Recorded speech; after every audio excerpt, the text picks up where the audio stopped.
जय श्री राधे कृष्ण भक्तों। अधिक मास कृष्ण पक्ष की परमा एकादशी की विधि मातम्य एवं कथा। युधिष्ठिर बोले, हे जगतपते, अधिक मास के कृष्ण पक्ष की क्या कथा है, उसका नाम और विधि क्या है, सो मुझसे कहिए।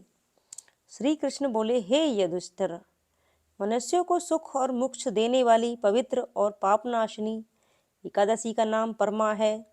पहले जो शुक्ल पक्ष की एकादशी की विधि मैंने आपसे कही है, उसी की तरह इसको भी करना चाहिए। अब मैं तुमसे सुंदर कथा कहूँगा। सुमेधा नाम का कोई धर्मात्मा ब्राह्मण था। उसकी स्त्री का नाम पवित्रा था। किसी धर्म से वह ब्राह्मण अन्न धन से रहित हो गया। उसकी स्त्री अपने पति की सेवा किया करती थी। अतिथि को भोजन करा के आप भूखी रह जाया करती थी। घर में अन्न नहीं है, ये बात अपने पति से कभी नहीं कहती थी। वह स्त्री अपने शरीर को सुखाने लगी।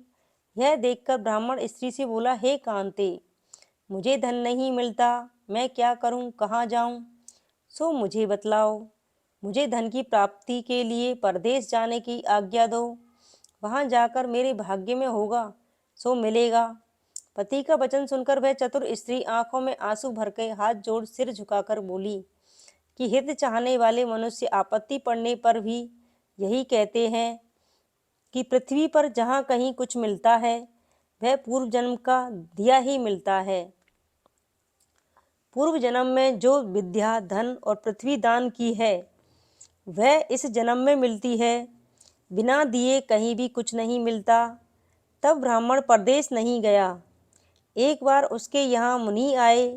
विधि पूर्वक भोजन कराकर वह उत्तम स्त्री उनसे पूछने लगी कि हे विद्वान, मुझको छोड़कर मेरा पति बाहर जाना चाहता है। हे मुनेंद्र, मेरे भाग्य से आप यहाँ आ गए।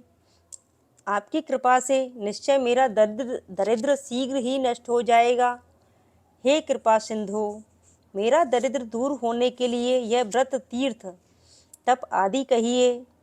मनुष्य ने उस सुशील का वचन सुना तो सब पाप, दुख और दरिद्रता के दूर करने वाले उत्तम व्रत को मन में सोचकर उससे बोले कि अधिक मास के कृष्ण पक्ष में भुक्ति, मुक्ति और पुण्य को देने वाली सबसे उत्तम परमा नाम की भगवान की एकादशी है।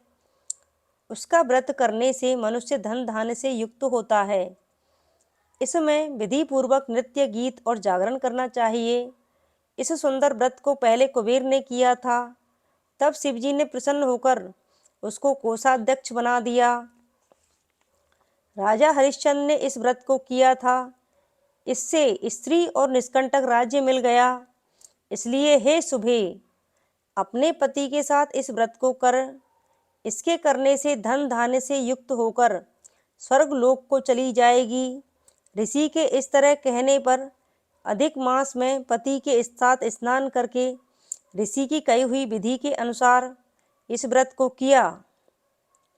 परमा एकादशी और पंचरात्रि का व्रत पूरा होने पर पति सहित उस स्त्री ने राजभवन से आते हुए राजकुमार को देखा। ब्रह्मा जी की आज्ञा से सुंदर वस्त्रों से पूर्ण नवीन भवन देकर उस राजकुमार ने स्वयं उन स्त्री पुरुषों को वहां निवास कराया। सुमेधा ब्राह्मण को जीविका के लिए ग्राम देकर उसके तप से प्रसन्न होकर उसकी प्रशंसा करके राजा अपने घर चला गया।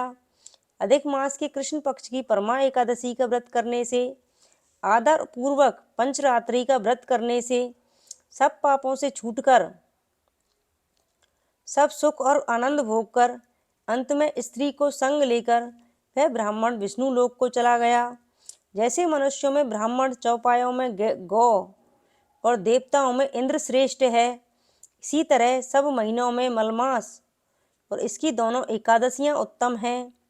श्री कृष्ण जी बोले, हे अनग, तुमने मलमास की परमा एकादशी का फल जो मुझसे पूछा सो मैंने तुमसे कह दिया। हे नृप, उस उत्तम व्रत को तुम सावधानी से करो। इस व्रत को जब स्त्री समेत राजा युधिष्ठिर ने किया तो वे स्वर्ग और पृथ्वी के जो दुर्लभ सुख हैं उनको भोगकर प्रसन्नता से वैकुंठ को प्राप्त हो गए। जो मनुष्य विधि पूर्वक अधिक मास में स्नान करते हैं एकादशी और पंचरात्रि का व्रत करते हैं, वे स्वर्ग में इंद्र के समान सुख होकर तीनों लोकों से वंदित श्री विष्णु के वैकुंठ लोक को जाते हैं। इस प्रकार परमा एकादशी की कहानी समाप्त हुई। जय श्री राधे कृष्ण भक्तों।